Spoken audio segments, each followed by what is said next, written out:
C'est la question de la semaine. Entreprendre en 2025, est-ce que c'est la pire décision de votre vie? Bon, en gros, c'est est-ce que entreprendre en 2025, c'est une bonne idée ou pas? Et du coup, entreprendre en 2025, c'est le choix que j'ai fait. Pour l'instant, je ne sais pas si c'est le pire choix de ma vie, ni le meilleur choix de ma vie, mais je pense que dans tous les cas, je ne vais pas regretter cette aventure. Donc, pour moi, je pense que ça restera un des meilleurs choix de ma vie. Et je me suis dit, bah, en fait, tu finis tes études, qu'est-ce que tu as envie de faire? Et je me suis dit que c'était le moment de me lancer dans ce que j'aimais. Et surtout, j'ai réfléchi à un pourquoi je voudrais faire ça. Parce que quel intérêt? Et l'intérêt, c'était tout simplement d'aider les gens à développer leur propre activité. Parce que créer des sites internet, ça aide les gens à développer l'activité. Mais je sais que ça va pas être facile, ça va pas être finger in the nose, qu'on dit. Et c'est là tout le débat, c'est que ça peut virer au pire choix de ta vie si par exemple ça devient un gouffre financier, on va dire. Évidemment, le mieux, c'est vraiment de faire une transition entre votre vie professionnelle slash études et le projet que vous souhaitez faire. C'est-à-dire faire le projet en même temps que vous êtes dans votre activité. Pourquoi moi, j'ai pas fait ça? Parce que tout simplement, j'avais un contrat. Et dans ce contrat, j'ai bien lu le contrat. C'était au début de l'année d'avant, en 2023 même. Et ce contrat, c'était est-ce que vous comptez créer une entreprise ou pas? Créer ou reprendre une entreprise, j'ai coché non.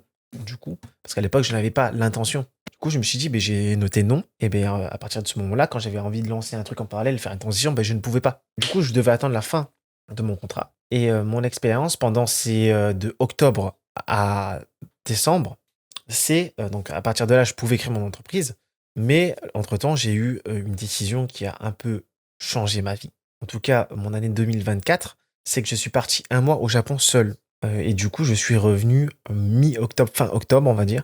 Donc là, on va dire que début novembre, je commençais à travailler sur mon projet. Et du coup, je me disais, le temps de lancer, faire la plateforme, le site, etc., mi-novembre, ça va être prêt. Et en fait, j'apprends que il y a pas mal de dossiers à faire, pas mal d'administratifs, même si je suis très administratif avec mon côté juridique. En fait, je me suis rendu compte qu'il y a un truc qui s'appelle la CFE que tu dois payer. C'est en gros une taxe sur les entreprises que tu ne payes pas la première année, mais que tu payes qu'en décembre en tout cas. C'est-à-dire que je lance mon entreprise en novembre, en décembre je dois la payer, mais tu es exonéré la première année, donc ce décembre je suis exonéré.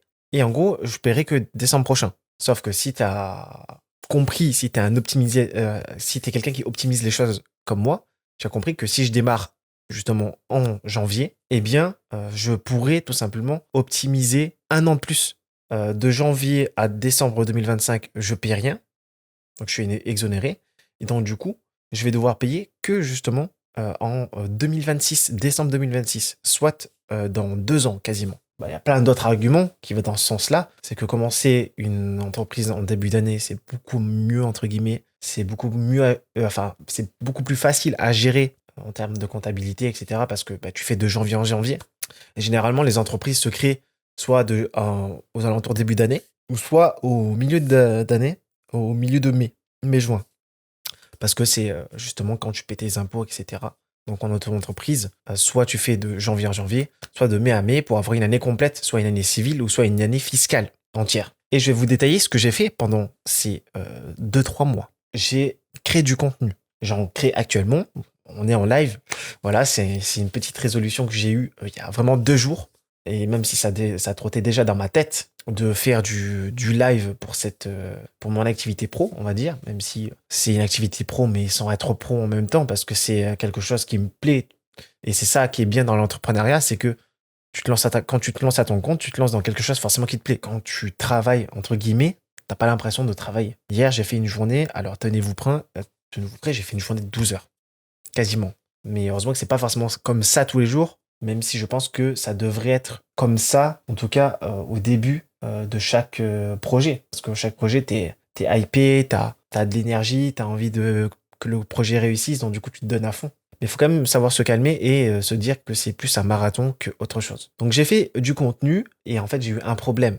Je vais vous montrer. Donc j'ai fait un truc, c'est que j'ai tourné tous mes contenus sur plusieurs jours pour plusieurs mois. Il y a plusieurs avantages, comme je dis, tu peux gagner du temps. Le problème, c'est que quand tu fais on va dire une bêtise et que tu la reproduis, une erreur, on va dire, c'est qu'elle va se reproduire dans chaque vidéo. Et là, l'erreur que j'ai fait, c'est que j'ai pris un thème qui n'allait pas avec mon activité. Donc le thème, c'était plus création de contenu et dire que j'aurais dû commencer sur le web design, sur la création de sites internet. Même si j'en ai tourné quelques-uns, mais c'était pas beaucoup.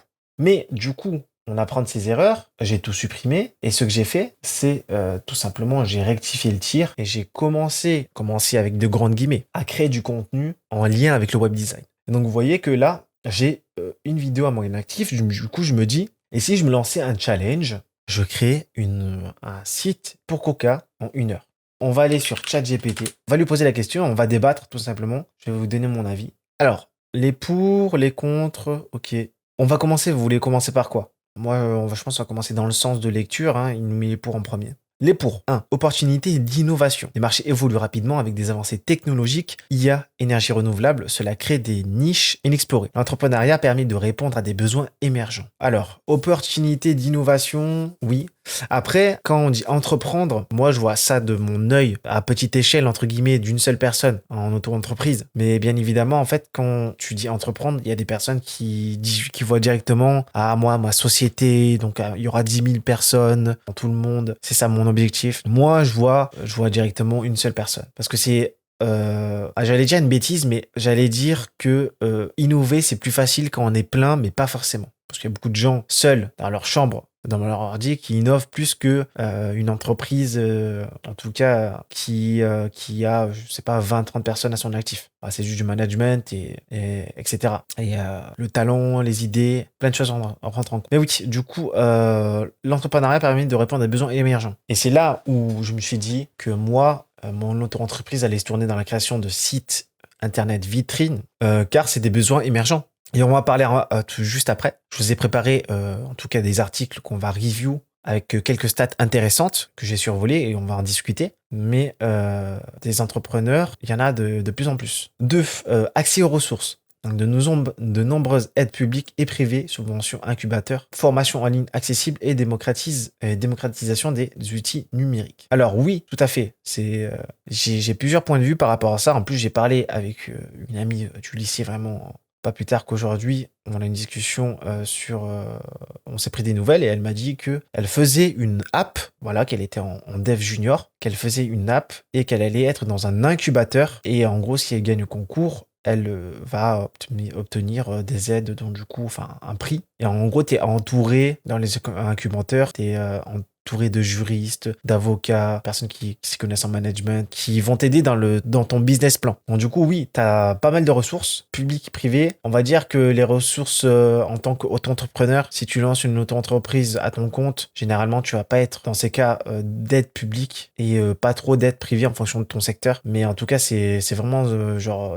T'as des aides, les aides publiques, c'est aide à la création à la reprise d'entreprise, par exemple, qui donnent des subventions en fonction des trucs, mais par exemple, c'est des trucs agricoles, des trucs vraiment qui sont de niche. Donc, je vous conseille juste d'aller vérifier en fonction de votre activité. Après, accès aux ressources, public, privé, ouais, formation en ligne accessible. Alors, formation, vous allez sûrement penser à directement formation des gros entrepreneurs qui vous dit que vous pouvez gagner 10 000 euros par mois en 3 mois, etc. C'est pas forcément ça, hein. Il y a des très bonnes formations en ligne qui, tout simplement, qui vous fait acquérir une vraie compétence qui peut manier théorie et pratique et aussi, bon, du coup, une démocratisation des outils numériques. Mais bon, ça, si tu grandis dans notre génération, tu baignes dedans, hein. Ça remarque même pas, mais voilà, avec les IA, etc., ça t'aide énormément. 3. Flexibilité professionnelle. Être son propre patron permet de choisir ses projets, son rythme et son cadre de travail. Ça, c'est vrai. Ça, c'est vrai, comme je vous l'ai dit tout à l'heure. Se lever à 9 heures, je sais pas s'il y en a beaucoup qui peuvent se le permettre en salariat. Mais derrière ça, il faut avoir son cadre de travail parce que tu es facilement assujetti, en tout cas, à la flemmardise, on va dire, la procrastination. Et si aujourd'hui tu dis aujourd'hui je travaille pas, tu peux, hein, totalement, tu te prends un jour off, c'est pas un souci. Mais par contre, si le lendemain tu te dis encore un jour off, il y a encore un, il y a encore un, il y a encore un, et au final en fait tu fais un mois sans rien faire, c'est le risque. C'est le risque de l'entrepreneuriat. Ensuite, potentiel de rentabilité. Alors, non, avant ça, être son propre patron, choisir ses projets. Alors, choisir ses projets, je pense que c'est un petit peu un luxe pour ceux qui ont un emploi du temps, parce que là, on parle On a l'impression que c'est... Bon, là, on est que pour les pour, mais choisir ses projets, je pense pas que quand tu commences et que tu galères, que t'as pas de réseau, t'as pas de notoriété, tu viens de nulle part pour l'instant, bah, je pense pas que tu puisses choisir vraiment tes projets. Tu vois, moi, j'ai pas 10 000 projets.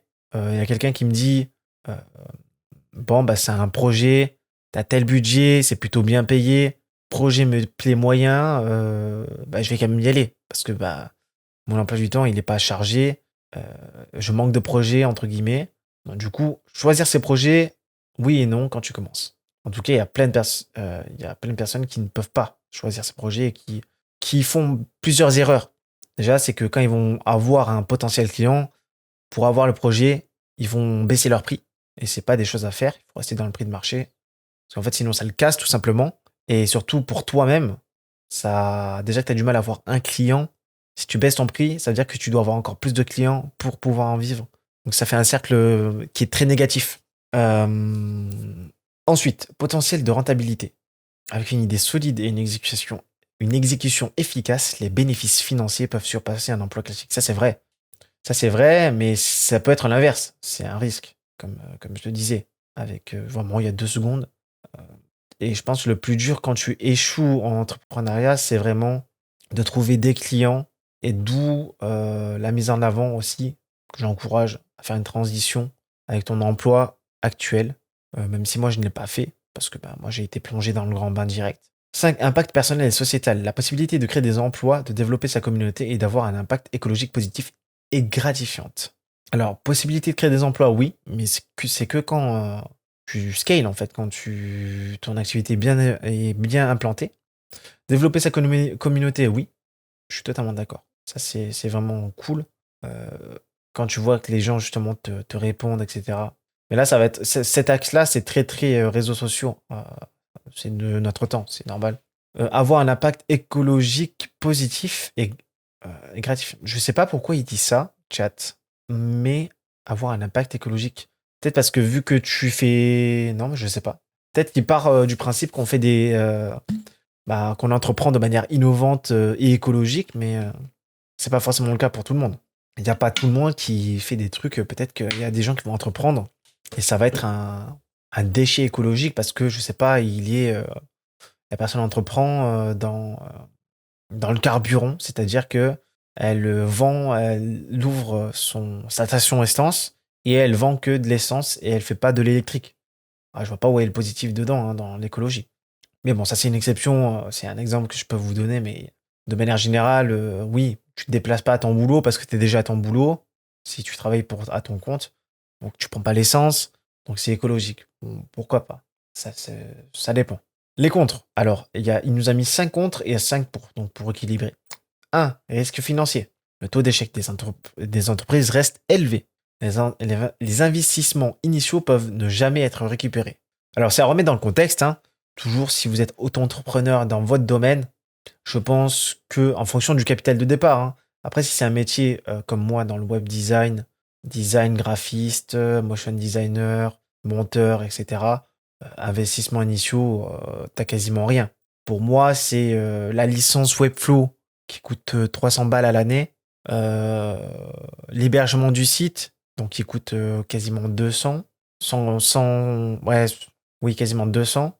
Et le nom de domaine, voilà, ça te coûte 500 par an. C'est un investissement de très très peu. Et dire que je pense qu'il y a beaucoup qui ont besoin de locaux. Si c'est une entreprise, je sais pas si c'est un restaurant, tu as besoin de payer les locaux. Donc oui, ça dépend des cas. Mais principalement, ouais. Le taux d'échec reste élevé. Oui, on le verra tout à l'heure. Vraiment, à la fin des pour et contre, on se lira les articles. 2. Incertitude économique. En 2025, l'économie mondiale pourrait être instable. Inflation, crise géopolitique. Inflation, c'est toujours le cas, mais tu montes tes prix en fonction de l'inflation. Euh, Après, c'est le prix du marché, ça augmente naturellement. Crise géopolitique, ça dépend de ton secteur. Cela peut affecter les consommateurs et les fournisseurs. Oui et non. Ça dépend dans quel domaine tu es. Si tu es dans le saturé ou pas, est-ce que c'est un domaine émergent, est-ce que les besoins sont émergents, etc. Mais ça, c'est tout. C'est tout un travail avant de se lancer. 3. Charge de travail intense. L'entrepreneuriat demande beaucoup de temps et d'énergie, souvent au détriment de l'équilibre de vie privé/professionnel. Oui, travail à instance, comme je l'ai dit vraiment au début de stream, j'ai bossé hier 10-11 heures dans la journée, mais je pouvais m'arrêter, hein. Mais parce que moi, j'ai pas d'impératif, j'ai pas encore, là en ce moment, j'ai pas de délai, on va dire, serré, etc. C'est juste pour moi. Donc, tu as des plus et des moins. Alors, 5, stress et solitude. Être responsable de toutes les décisions peut être éprouvant, surtout en période difficile, oui. Parce que là où, dans le salariat, où tu peux remettre la faute sur plein de gens, bah là, en fait, bah, c'est que toi le problème. Tu trouves pas des clients, c'est de ta faute. Ah, c'est que tu fais pas bien, t'as loupé un truc. Tu loupes un projet, c'est de ta faute. Il y a que toi sur le projet. Voilà, à moins que tu entreprends en société avec des collaborateurs, c'est autre chose. Mais là, je parle vraiment de mon cas